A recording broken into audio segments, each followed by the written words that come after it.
لبست الحجاب مرتين وخلعته وحيرت الجمهور فيها وفي جمالها. كلامنا هنا عن مهيتاب المصري. ايه حكاية بنت الفنان ماجد المصري وليه لازم تعمل لها حساب لو لبست قفاز في ايديها؟ والاهم ايه حقيقة طردها لمعازيم فرحها؟ كل ده واكتر هنعرفه مع بعض في الفيديو ده.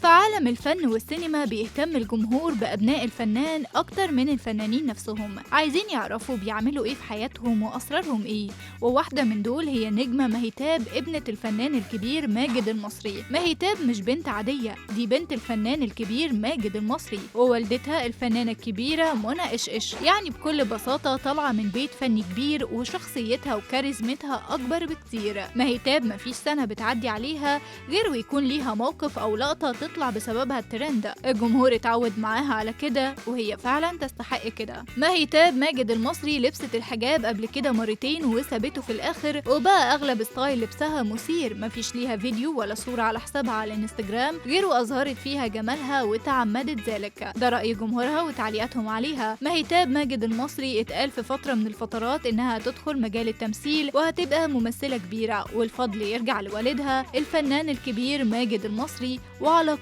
في عالم الفن والسينما. لكن والدها في أكتر من مناسبة قال إنه مش حابب ليها المجال ده، مع إنها فيها كل المقومات إنها تكون فنانة كبيرة وليها اسم الكل يعرفه. حاليا مهيتاب ماجد المصري مهتمة بالموضة والأزياء، تلبس على الموضة وواخدة بالها من نفسها جدا وكمان من صحتها. مهيتاب ماجد المصري بتلعب ملاكمة وشاطرة في الرياضة دي جدا، لدرجة إن اتقال عنها لو لبست قفاز الملاكمة وانت موجود فواجب تاخد بالك لحسن تاخد واحدة كده ولا كده هتلاقي نفسك على الارض على طول.